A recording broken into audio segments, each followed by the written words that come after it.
People are fascinating, and I believe that everyone has a story to tell of their travels, hobbies, passions, and experiences.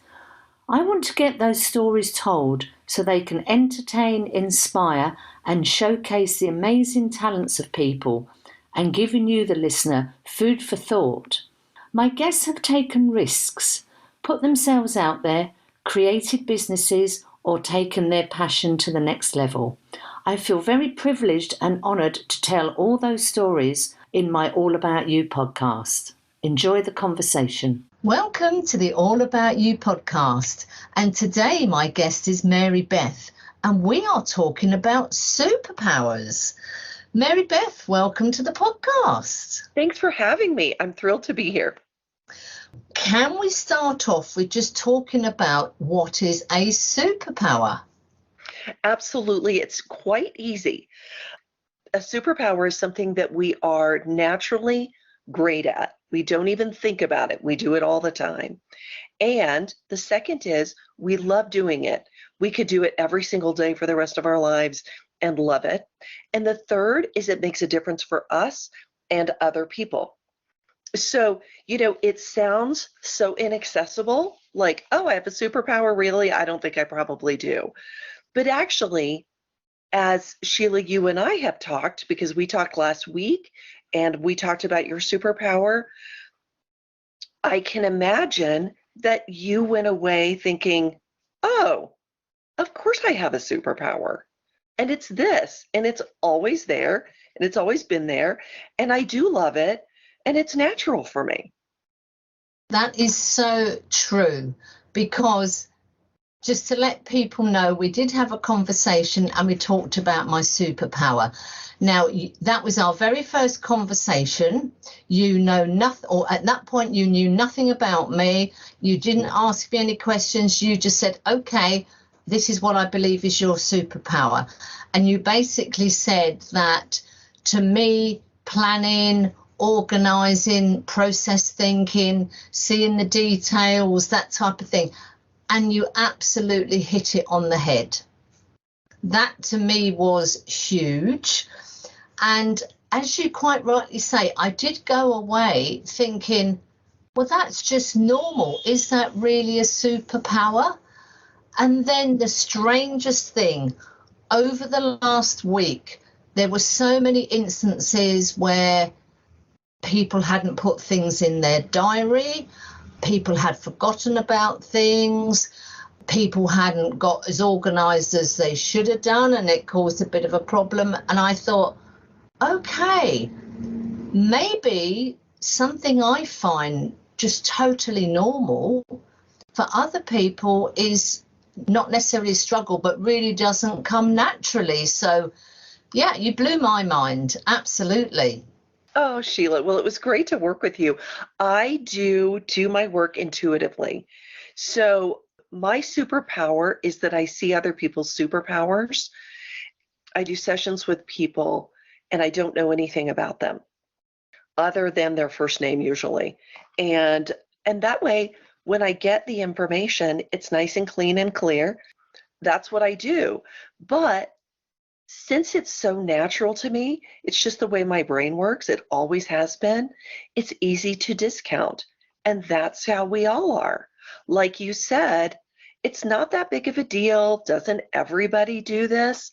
Not everybody does it. And we don't even see ourselves doing it because it's what we naturally do. We have a lot of motivation to do it because we like it. It's interesting to us. And it's so easy to discount. Thing I want to add to that, we often talk about, oh, this person's absolutely great. They're so good at languages. They've got a natural ability. Or this person's amazing at sport. They do every sport under the sun and they're good at everything. So we look at those people generally, number one, as lucky. Number two, B, they have this amazing ability. But a superpower is something very different, isn't it? It's, as you say, yeah, I mean, what is the difference between sort of someone's natural ability and a superpower? I think that is First of all, one of the best questions I've ever had on a podcast. Like, I love to play basketball. When I was growing up, I lived for basketball, and it was so great. And I worked and worked and worked at it. And there was only so good I was going to be at basketball. And that was it. And I did the very best I could. I played through high school and not in college. That was something I loved, but it wasn't my superpower. So, two things about that. We can love doing something, and it may not be our superpower. But when we look deeper at what we love, our superpower is always in there. Like for me, I love to work with teams. I love to, kind of daydream by myself and everything. I love to work in harmony with others to create a great result. That's kind of one of my essences, is I love to bring the best out of people. When we think about our superpower, often people think about it in terms of a profession, like what am I doing? And like Sheila, for you, for instance, it would make sense if you ever wanted to just say, you know what? I have a business. I help people get their lives in order. There you go. But let's say you worked as an attorney. You would always bring your superpower to whatever you do. You work at a grocery store. You would always be looking at how can we make things work for people? How can we decrease the miscommunication and the amount of frustration? Because I see you laughing. I'm sitting here laughing. I'll tell you why in a minute. But you're always going to bring that. So when we really talk about superpowers, it's not often what we're doing, it's what we're bringing to what we're doing. So for instance, my sister is a great cook, and her name is Lisa. And Lisa doesn't just like to cook. Like if she was in a restaurant in the back and just cooked and then sent it out and never saw people enjoy it, she would hate it. The reason that Lisa cooks is to take great care of people and to see them, being loved and honored and enjoying that and receiving it. So Lisa cooks for people who she knows, and she sits down and eats with them. Does that make sense? That makes perfect sense. Yeah. I mean, I was laughing earlier when you said, about sort of helping people get their houses in order. One thing I love to do is to declutter, to organize, to sort out. To me, it's just, it's relaxing. It gives you a sense of achievement. It can often save you money. It can make you money. I absolutely love it. Other people are just, I cannot go there. I just, the mountain of stuff, but I don't know where to start. It's too overwhelming. I just wouldn't know what to do with it once I've sorted it out. And I just can't go there. Absolutely. Right. And the other thing is, if I may, Sheila, underneath what you offer is this sense of clarity and completeness. Like you love it. Like that is, you're like, when people are like, oh my gosh, my life is working. Like I can do what I want to do. Like I have more time to spend with my spouse or my children or my dog or doing my favorite, or gardening. That's what you love. You love that state of clarity and presence for people. Does that make sense? Absolutely. I mean, one thing I remember doing with a friend of mine, she was just, I've got so many clothes, so many shoes, I can't even shut my wardrobe doors. I said, well, look, I'll help you. No, it's too much of a big project. Well, why don't we break it down? So in the end, I said, okay, you sit on a chair. I will bring out every single pair of shoes you own. You try every single pair on, and they go to a keep, a donate, and a not so sure pile. Yes. Cut a long story short, we managed to sell 65 pairs of shoes. And basically, she just sat on the chair, put them on. Once we got going, it was like, yes, no, not sure. And we got all the get rid of, and then we actually went through the don't knows and we managed to get rid of 65 pairs. And we took that for a lot of other stuff, and we went to like a rastro market, and I was the chief seller, and she made a lot of money, and that was just one of the best days ever. You know, one of the things that you bring, Sheila, in a deeper sense is empowerment, clarity, calm, harmony. You enable people to live their lives more fully because they work. And it's amazing you saying that, but I don't even think, this is what it is, a solution to a problem. Yeah, but I think for you, there's also this satisfaction like, wow, people's lives work. It makes a difference. You know, like when you've run a meeting or a get together and things really work, that's your reward. Like you're like, oh my gosh, we came together, we had the best time, it was so wonderful. Or in a meeting, we got done way more than we ever thought we could. And everyone had these incredible ideas. But like your vision is a world that works. People who can work together, people who can help each other, people whose lives work. Mary Beth, can we talk about when a client comes to you for help? Obviously, I mean, I'm guessing something has happened in their life, or for some particular reason, they come to you. Now, you are helping them discover and recognize their superpower. Mm-hmm. What is that first conversation like? I can't imagine they just phone up and go, I hear you're the superpower lady, help me. How does that work? You know, it is interesting because people from all walks of life are interested in, like, who am I? Because I always talk about that people have a treasure within them that they either recognize or don't. And I think so many people have a sense of, there's this greatness inside of me, but I just don't know what it is, or I can't access it, you know, because the world expects us to go in a particular way. And then for some people, they're like, this isn't a fit for me. This doesn't seem right. Like life doesn't seem like it has the meaning that it should. I work with computer programmers and engineers and single moms and, you know, blue collar people and whatever. They just have a sense of, wow, there's just more to life than this. And I'm frustrated because I keep working at it and I'm not getting anywhere.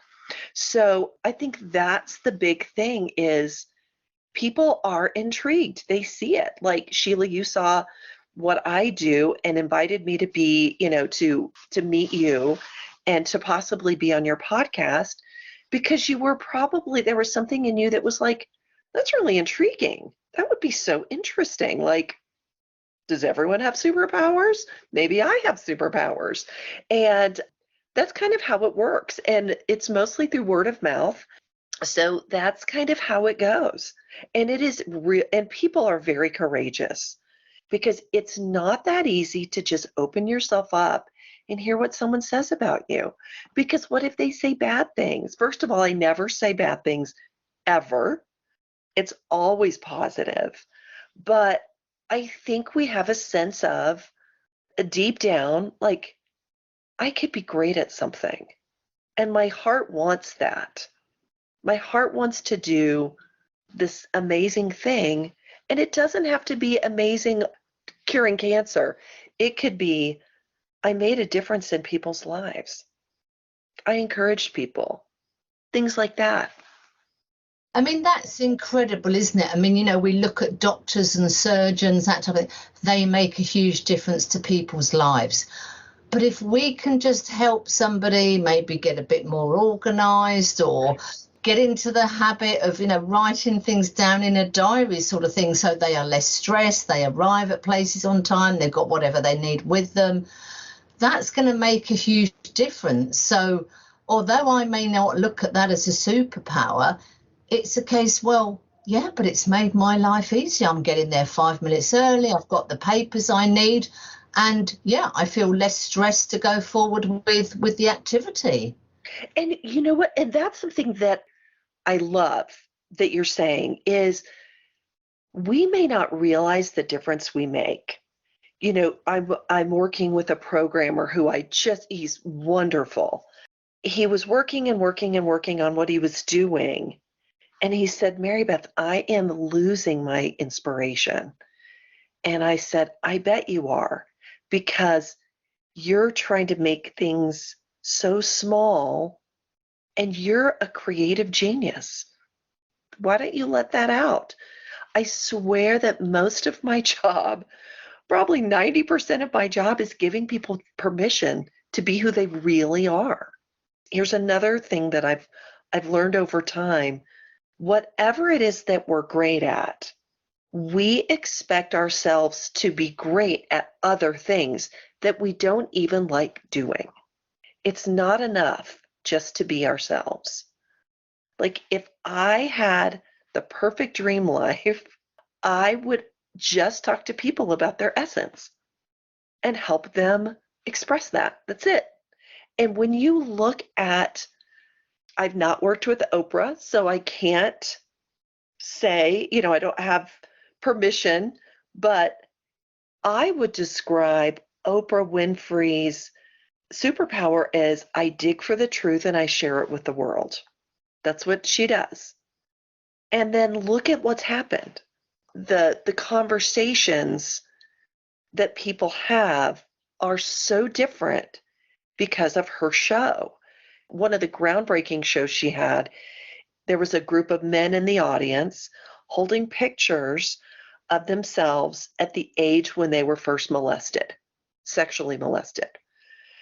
And to have a group of men, I get goosebumps just thinking about it, have a group of men there saying, this happened to me, and bringing that to the larger consciousness was so powerful. And what Oprah does is she digs for the truth. And once she has it, she shares it. And then she goes back to digging for more truth. We may think our superpower is not amazing, but in our own way, it's world changing. Like Sheila, the people that you work with and you get them, you show them easy ways to have their lives work. I would imagine that the fallout from that, the change from that is people are more present with each other. They feel more confident. They feel more clear. Who knows who you work with, who's going to go do something, who's going to be at the right place at the right time and make this world difference. You change the trajectory of people's lives. That sounds scary. That sounds incredible. Yeah, that's actually quite hard to get your head around, because we just think, we're Mr. Nobody, Miss Nobody, etc., etc. And we're just going about our daily day doing our normal thing. But as you say, something we find incredibly easy, yes, to make a huge difference to somebody else. And if we think, if everybody knew their superpower, oh my God, I mean, it would be such a different world. You know what? Exactly. And what I would like is this is the way we think of things. We see people as who they are, and we acknowledge that. I mean, my mother was a third grade teacher, and so she taught 8, 9, 10-year-olds. But the difference she made she got letters, and people loved my mom because they said, you really saw me and you changed my life. You changed my life. Whenever I go back to my hometown, I always see someone who is probably my age that I know, and they said, I never told you this about your mom. But, one of my good friends said, I had just moved grade schools and your mom made me feel so important and so cared about. And she made all the difference in the world. I just felt so taken care of. So, we never know the difference that we make in people's lives. It could be a simple thing that we say, it could be a smile, it could be that you take somebody who has, Sheila, people have issues with time management and organization. And some people just get so, like your friend with the shoes in the closet. It sounds silly, but it's life changing. Like, oh my gosh, I have a house that works for me. That used to take up so much of my time and energy. Now it doesn't. Now I can go be who I am. So I would love a world where people thought about that. Like, what is your special thing? It's so special to be acknowledged for what you do and the difference you make. People fundamentally just want to make a difference. They really do. They want to live great lives and make a difference to other people. And thinking about that instead of, look at this, what this person does wrong, and let's put a label on this person. That's not helpful. That squashes who they are. Often when we meet someone for the first time, we say, oh, what do you do? Right. And that just seems to me, no matter what culture it is, that's what we ask. And, oh, you're a this, and we sort of think, okay, well, I register that as this type of person. Oh, you do that? Oh, that's really interesting. Mm-hmm. You're the first lion tamer I've ever met. But we always seem to, okay, the first thing I need to know is, what do you do? Right. And I always think it's very interesting when you meet someone who's retired and you say, okay, so how do you spend your days? And they say, well, when I did work, I was an XYZ. You say, okay, yeah. But now you're retired, how, what activities? Well, when I lived in so-and-so, I used to work for a bit, and it is so difficult to get to, okay, I understand back in the day you were this, but what are you doing now? Now you're sort of living in a different country. You've been retired for 5 years. What floats your boat now? And it's actually quite hard to get people to shake off that career label they left 5-10 years ago. Oh my gosh, yes, it is, because we look at ourselves as our profession. And there are two things about that. One is that superpowers, our essence, it's not really about our profession. It's something that we do all day long. Like for you, you're always about, let's have things work. Let's create that clarity.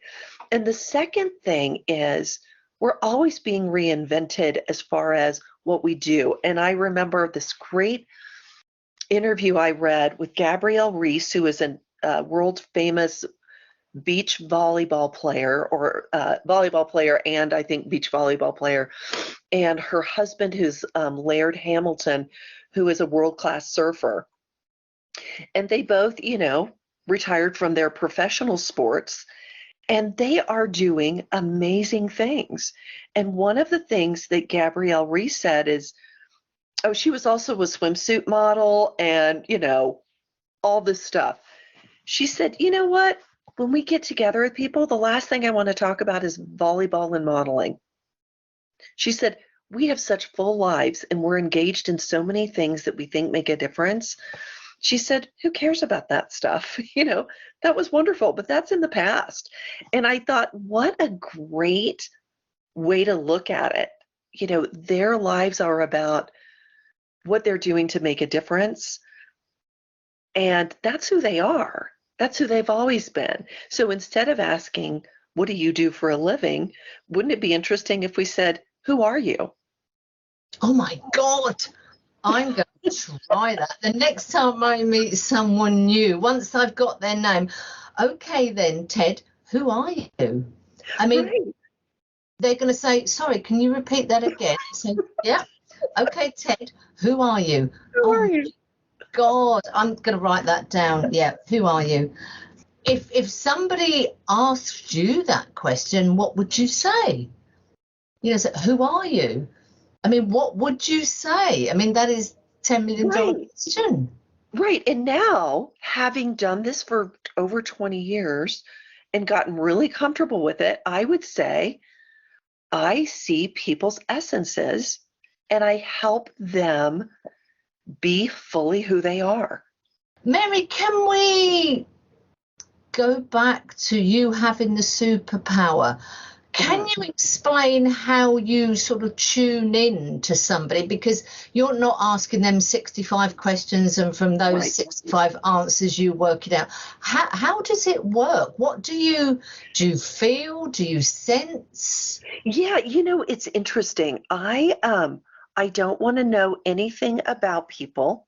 Often don't even want to know what they look like or their background, because then my thinking brain gets stimulated and I have an idea of who they are. So what I do is I just usually have the person's first name, and what I do is I sit down and I just kind of tune in. It's like change my brain the way it thinks. So for instance, if you and I are sitting in an office and we are chatting, and I would say, let's stop and listen, then, it activates actually a different part of our brain. And we would stop and listen. Everything else kind of goes away and we're just listening, right?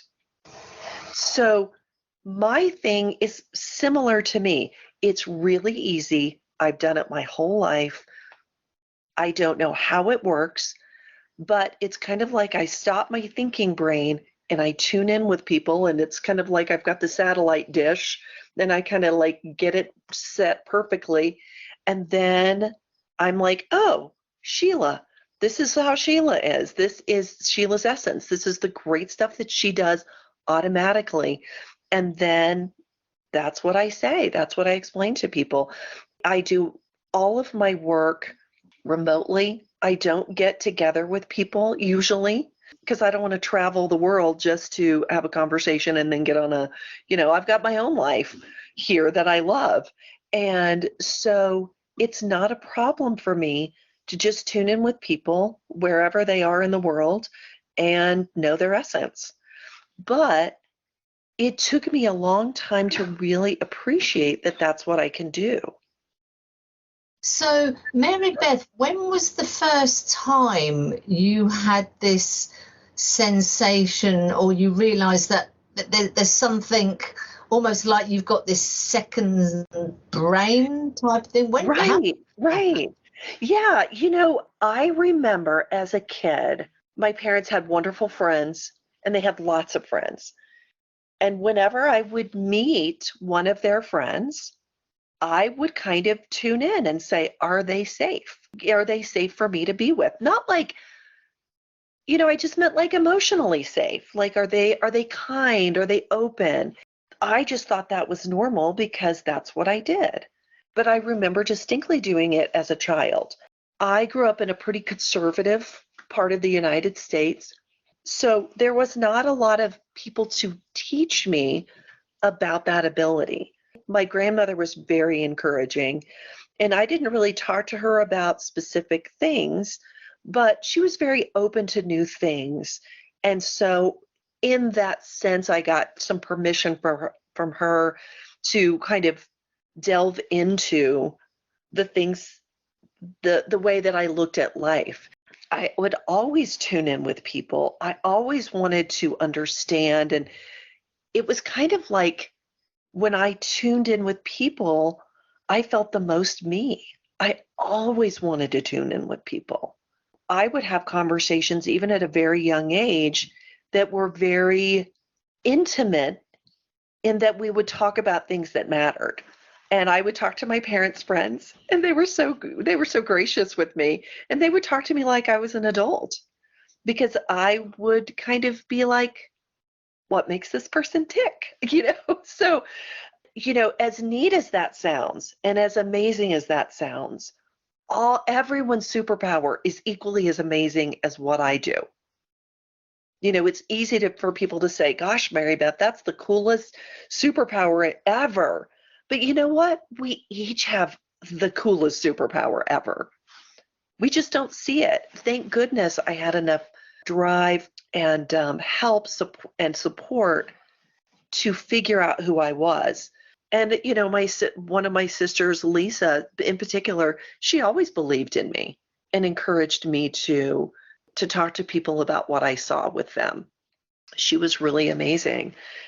I hope that answers that Yeah, question. absolutely. I was just thinking, when you've spoken to somebody and you sort of said, okay, this is what I believe is your essence, and these are your superpowers. What's the reaction of that other person? I mean, I know my reaction when we had the conversation Mhm. last week, but what sort of reactions do you get from people? First of all, they're stunned. Like, how could you possibly know this? Because the information that I have, as you know, I could never get that from looking at all your social media stuff and your bio, and I could never know that. So people are, and it's not like I know people's secrets as you have experienced. It's not like I'm like, oh, the secret. No, it's just more like, here's who you are, and it's amazing. It's hard for people to hear it. That's why usually I will do a write up first and kind of have them sit with it for a week or two, and then we'll have the conversation so that they're more ready for it. It's not like anything I say is a complete surprise. They're like, oh, I always suspected that. When we talked, Sheila, it wasn't like you were like, that's way out of left field. It was like, oh my gosh, that's me. Yeah, That is me. Wow. So I think it's a little overwhelming for people. I think people feel vulnerable. We're so used to negative things. We are not used to getting positive information about ourselves, and it's uncomfortable. Isn't that amazing? is Yeah. so true. Yeah, definitely. Yeah, I mean, when someone says like you're a horrible person or you're so unfair or whatever, we're so much more likely to think, oh my gosh, that could be true. But when we hear something amazing about ourselves, we're very hesitant. We're like, oh my gosh, I'm not that great, or that's too big for me. That's kind of how it is. We don't want to put on airs. We don't want to seem boastful.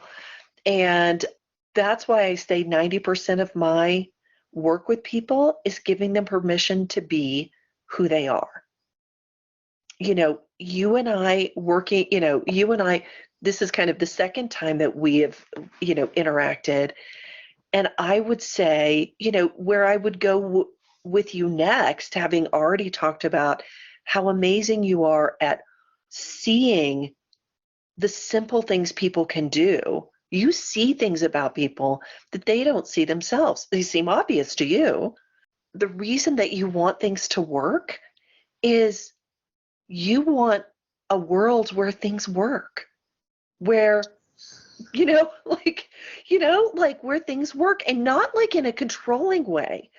But, like if you met with an artist and this artist was like, I need a lot of free space and I need my studio to work so that I capture my creativity. That's what you would work with the artist on so they could be more of themselves. So you have got this vision of how the world can be, and it's wonderful. So there's always more to see about who we are. It's not just like, okay, here's my superpower, there we go. It's more like, wow, that runs so deeply in me, and it touches me, and it moves me, and it inspires me. The first conversation is just the very beginning, it's the tip of the iceberg. And as you have experienced all week, you're like, oh, I see that more consciously and more clearly. That's kind of how it is that every time we get together, with my clients, I end up saying, it sounds like you really don't want to do this one thing in your life. And they're like, I really don't. And I'm like, then why are you doing it? Like, you could actually have a great life without expecting yourself to do this. Like, if you're an incredible writer, why would your biggest concern be having your house immaculate because that's how your parents were. Your house can be just fine and very functional without being immaculate. Why don't you take that time and write? I mean, when you put it like that, it makes so much sense. It's crystal clear, because if you are meant to write, writing is going to feed you. It's going to feed your soul. It's going to feed your passion, your imagination on every level. But instead of doing what you feel you need to do, you're fluffing cushions and organizing your spice drawer. That's just not going to give you. Exactly. And it's so ridiculous, and we don't see it. So I think that's the beauty of superpower work, or the work that any of us do. You do it with people. What you do is you point out the things that you're like, oh, I get this. I get this. No problem. We're just going to do A, B, and C. And they're amazed because you see it and they don't. We're all just helping each other see the things that we don't see for ourselves. I mean, I've always sort of said jokingly when we're talking about things, the best system would be if everybody just did the things that they do well, they enjoy, and they find easy. And, no money changes hands, because we're all just doing what we love, but we're all helping each other out collectively.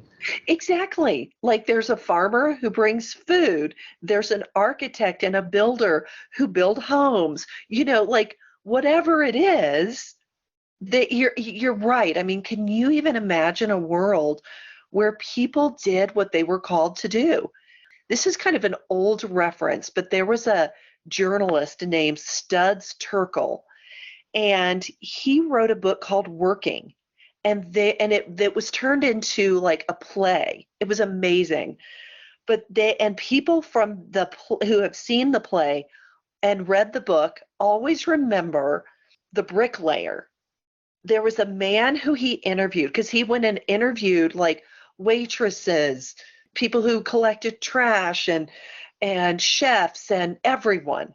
And he interviewed this bricklayer.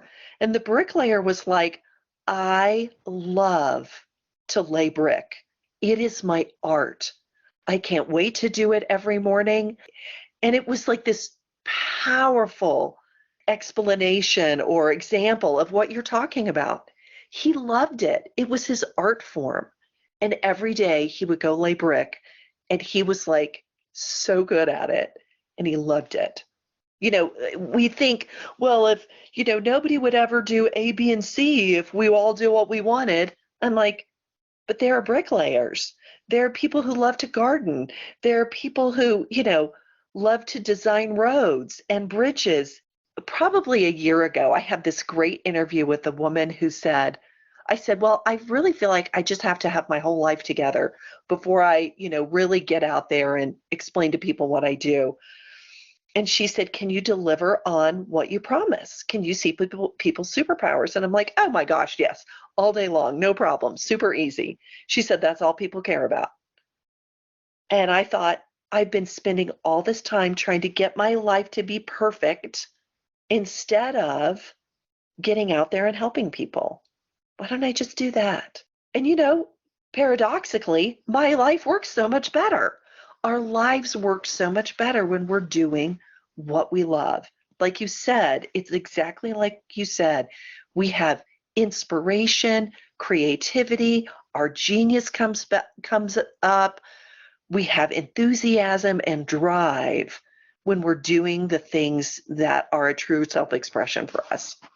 I mean, scientists have proved, if we're happy doing what we're doing, it's better for our physical health and for our mental health. It's like if you're doing something you enjoy, some people, they like cooking. Other people, that is the most stressful thing on the planet. So a lot of it, I enjoy cooking. It's relaxing. I like to experiment. And other people, I just need to get something on the table within 20 minutes and that's it. End of story. So that person who hates cooking is all stressed and panicking and dropping things.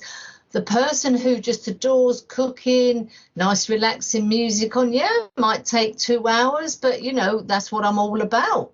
The pleasure. Exactly. Yeah. Exactly. Right. And most of us have tried to be something that we're not to compensate. And we're doing the exact opposite.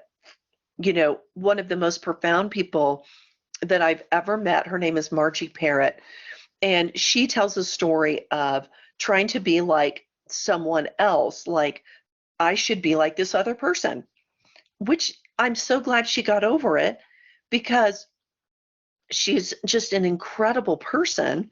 And for her to be like someone else would have been a crime against humanity, because she's so amazing.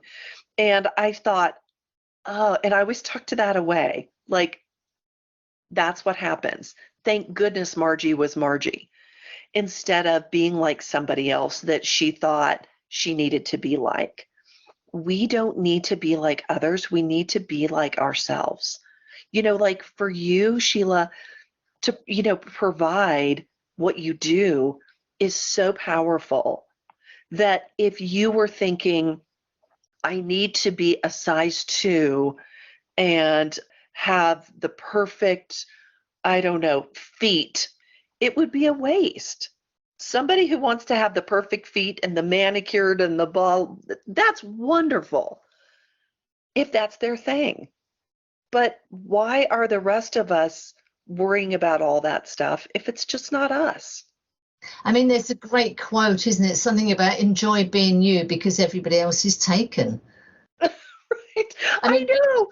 Right. But we are what? so unique. Yeah. And we think we're not enough. Superpower work, I would just like it to be out there so people start using it as a reference. Like, I thought that this was something that I was going to love, and it's not. But, maybe it's a small tweak. Maybe it's like, I'm a CPA and I don't love it. But then when you really look at it, it's like, that's because you're being a CPA like other people. Why don't you be a CPA like yourself? What if, as a CPA, your favorite thing is to help people plan for the future because you love making a difference with people and taking care of them? Great. That's how you should do it. Yeah. I think it's absolutely fascinating with this superpower because, I'm an organized person. I like to plan. I always say I don't do head nest chicken. Your fire is not my problem. Right. Exactly. Right. But, when you look at it in the bigger picture, what you do is you provide a place and a system for people to live in that allows them to be the best that they can.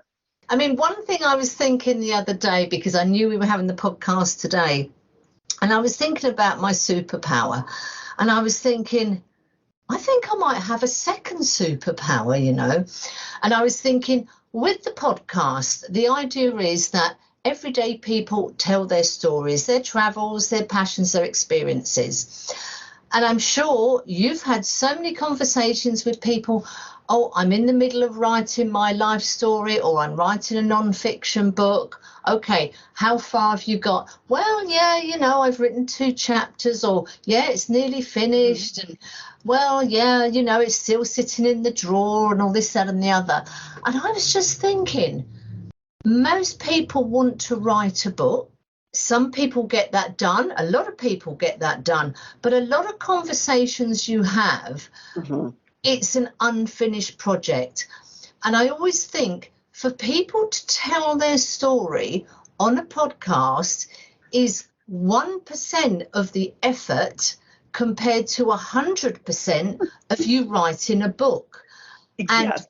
The podcast, if it's recorded, it will get out there. It's there forever. You don't have to pick up a pen. We just have a conversation, and it's free. There's nothing high maintenance. I do the heavy lifting. You just need to talk. And I'm thinking, this is going to be here, that story for generations. And there's so many podcasts that I'm absolutely so proud of. And I just think, actually, that is a bit of a superpower, because that is an outlet for people who want to write a book of their life. And I know several people who are doing that. Yeah. Whether that book will see the light of day, I really don't know. Maybe some will, maybe some won't. But when I say to them, why don't you do that book on a podcast? Oh, no, I can't do that. No, I want it in a book. And okay. And they've been writing the book for the last 10 years. Yes. So, yes. But I think, this is a way of getting those people's stories out there without them doing the heavy lifting. I think that is a bit of a superpower. You know what? Because here is what you're doing. You could look at your superpower like I help people organize their things. Or you could look at it like I help organize people's lives. But I would say what's underneath that is making a difference in people and helping them be who they are. And like you said, you've made it easy for them to tell their story. You have made it, you have created the blank canvas, put it in front of people, given them the paint, and all they have to do is just be themselves. And that's what you do in life. That is what you do. You're like, Frank, you're late for everything. And you tell Frank, Frank is like, how do I help? How do I do this, Sheila? And you're like, okay, do this, this, this, and this. Because you have a sense that it would make a huge difference for Frank, and he can tell his story. He can be himself. He doesn't have to run from one drama to another, which you see as such a waste. Other people, it's the water that they swim in. Life is drama. That's what they think. And you're able to say, you know what if we swept away the drama? What's underneath there? What's underneath there? That'd be pretty cool. So in your own way, you help people discover who they are, because often in telling their story, they see who they are. They say things that they would not have said if they didn't have the conversation with you. Oh, that could be very, very interesting, couldn't it? I have to say, Mary Beth, I have written down this question when you meet somebody, who are you? I mean, I cannot wait to go out and try that, and I shall report back, because I think that's fantastic. Mary Beth, I had no idea the very first time we spoke what was going to happen, and I just want to say it has made a huge difference. And I have to say, I have come up with this Mona Lisa smile, where basically I'm walking around with this sort of knowing smile on my face and saying, okay, I'm no good at tennis, I'm no good at this, but I tell you what, I'm pretty organised, I'm never going to be late, and I'm generally on point with whatever I need to do. I class that as a superpower and a huge win. So I just want to say to people listening to this, you need to have a chat with Mary Beth, because the difference it can make with how you view yourself, how you view others and the world around you makes a huge difference. Oh, thanks, Sheila. It's been wonderful to be on the show. And if anyone would like to get a hold of me, I am on Twitter, and my handle is @SuperPowerQueen, or you can just Google Mary Beth Robinson Superpower, and you'll find my website. Well, we will put all the links in with the podcast information, and it's been a fantastic, fantastic conversation. And I think everybody needs to find out what their superpower is, because I think it will just change their lives. Oh, thanks. Do. I agree. So, Mary Beth, thank you so much for being a guest. It's been my pleasure. Thanks so much, Sheila. I hope you enjoyed the conversation. Please subscribe on whatever platform you are using. It is free, and if you would like to tell your story, please contact me on allaboutyoupodcast@yahoo.com, and let's tell your story.